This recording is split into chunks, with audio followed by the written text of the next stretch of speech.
Hello guys, so on my last video I actually touched these monitor mixing thing and how the pianist can plug his piano directly to a monitor and also receive signal through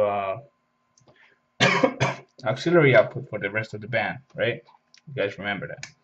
So now we're gonna do actually into in-ears. So we're gonna use a bass player perspective. With the in-ears we would be able to play with metronome, okay?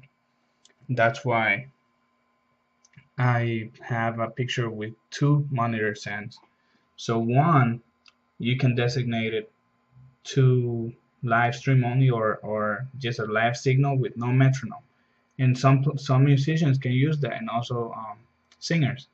Um, but then the drummer you want him to have the metronome, and maybe the bass player too, and some other musician. So we're gonna use the same splitter box and the same board, but we are gonna remove this floor wet or floor monitor.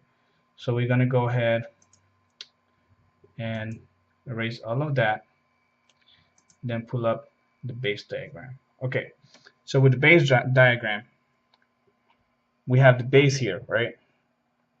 And you might see this new box. So that's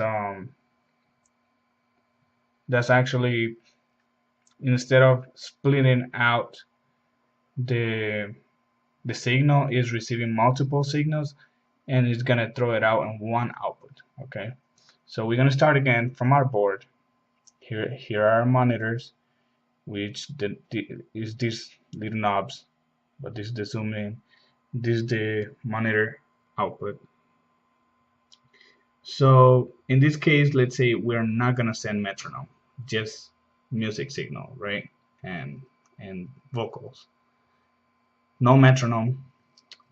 We still use our signal one, right? That's no metronome. If we were to, you know what, let's send metronome, right?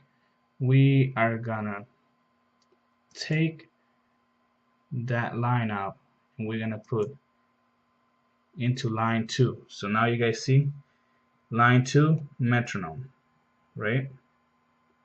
Line 2 metronome. So we're gonna send it to another box. Even though the picture is the same, let's imagine it's a different box that will receive metronome signal. Okay, so from our line 2 we send it with metronome into our splitter box. That way we can split it out to the bass player, to the drum player, and maybe lead singer. So we have our bass here. It's gonna, as usual, is gonna go into a DI box. That DI box is gonna go to our main board, to our house board, right? So we have this in channel 2.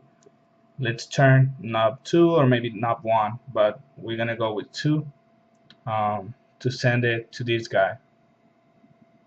We send just kind of like a little bit of it, enough to feel, but not to overpower or overwhelm other musicians, right? So we send knob 2 just a little bit, enough to feel for the other musicians, because after he sends that, he sends his bass to the main board. From his DI box, he can actually plug a 1/4 inch into this small mixer. So we send it to channel 2, and then the vocals that will come in into this box, we're gonna send it to channel 1. So that way he can turn general mix up or down, or his own bass up or down, and that's gonna go out to his headphones. Hope you guys get that, and if you have more questions, feel free to message me.